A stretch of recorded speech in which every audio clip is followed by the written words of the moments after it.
Hey guys, Level Cap here. Today we're going to be taking a look at the ACW-R weapon. Now normally we have loadouts today. A lot of people actually asked for me to do the ACW-R from last week, and unfortunately, just because of the nature of the beta, I had to pre-record a lot of this gameplay, and I simply couldn't wait for the loadout comments to come in. So I decided to sort of pick one of my own, which is the ACW-R, my personal favorite weapon from the beta. I think this thing has just become such a beast of a gun. Now, a lot of people like the ACW-R from Battlefield 3. It did crazy good damage per second, but it wasn't without its flaws. Now, one of the weird criticisms of this weapon is that it only had 26 rounds in a magazine, as opposed to pretty much every other carbine's 30 rounds in a magazine.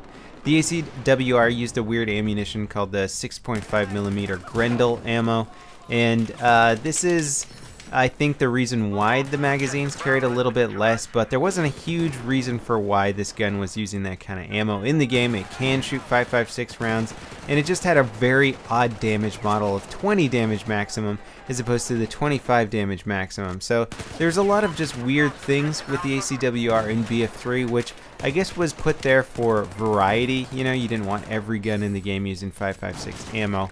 And just to keep things, I guess, diverse. And I can appreciate that, but at the same time, the update in Battlefield 4 that the ACW-R has been given, it is now shooting 5.56 ammo, it's doing 25 damage maximum.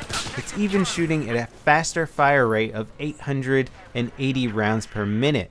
The ACW-R is my favorite gun in the Battlefield 4 beta. It absolutely tears through people. It still has a very competitive reload speed of 2 seconds, allowing you to get back in the action very quickly and not really expose yourself for too long with the mag out of the gun. The recoil and accuracy of this weapon can be something that's a little bit daunting to get kills with at extreme long range. You also get a bit more of an damage drop off at long range with this weapon, although we're going to really have to see how the heavy barrel affects the ACW-R and the carbines in general. It might actually make them more effective at longer ranges than we were able to get them to be in the beta. So again, the attachments are going to have a very big effect on the weapons, but the fact that currently you can put a red dot sight on there and a foregrip, which I think is like already getting the gun to 90% of its potential. It is just such a wonderful weapon to play with, and I think we're going to be seeing a lot of the ACW-R in the final launch of Battlefield, because the maximum damage output is very impressive. Again, 880 rounds per minute with a 25 damage maximum. This is going to make it one of the top damaging weapons for any sort of close quarter combat. To put that in perspective for you guys, the AEK-971, one of the most powerful and potentially deadly weapons in BF3, was doing 900 rounds per minute at 25 damage maximum. So this is 880 rounds per minute, 25 damage maximum.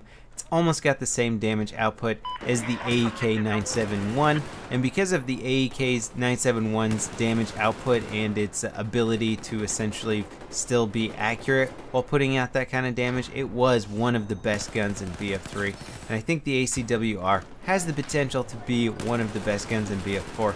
Again, this is highly speculative because there's a lot of guns we haven't been able to get our hands on with the stats and just check them all out and even test out different attachments. But as you can see here from the gameplay, I'm having no trouble just dropping people. And the domination game mode was a really great way to test out this gun. You know, you get a lot of fast action running gun gameplay, a lot of close to medium range engagements.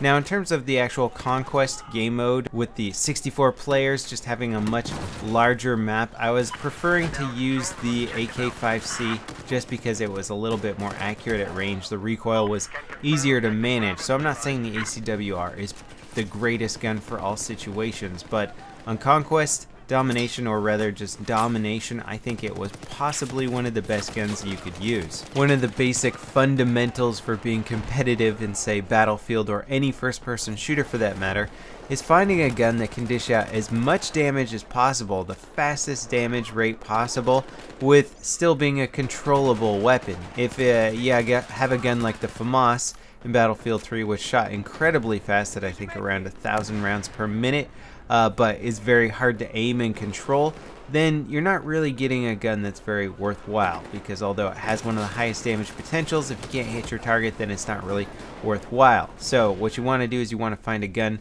that you can just barely control, or you can control and still has a very high rate of fire versus its control rate. And then you've got one of the most competitive guns in the game, and that's why I think the ACW-R is going to be one of those highly competitive weapons, especially because it's a carbine, and now carbines can be used by any class. So think of the aggressive recon class using motion sensors in the ACW-R. That was actually a lot of fun to play during the beta. Now what I'm really curious to see, and this was something that the beta just never let us really fully experience and play around with, is testing out all the attachments on this weapon, especially the heavy barrel, because if the heavy barrel performs anything like it did in Battlefield 3, then it's going to increase the damage at range with this weapon, and it's going to increase the accuracy at range. Two things which I think is holding the ACW-R back. You know, there's assault rifles out there that can outdamage this gun at range. So if you can increase its accuracy and damage at range, all of a sudden you have increased the versatility of the ACR exponentially, and now you definitely have one of the best guns in the game. So I'm very excited to see what kind of modifications can be done to the ACR. And I apologize for not explaining why I keep saying ACR and not ACW-R. I'm just kind of used to it because the actual more commonly referred to model of this weapon is the ACR, which stands for Adaptive Combat Rifle. It's also known as the Masada. So all in all, I would say definitely try and play around with the ACW-R in Battlefield 4, get good with it, and one of the huge benefits to this weapon is that if you are really good with it, you can equip it for any class that you want.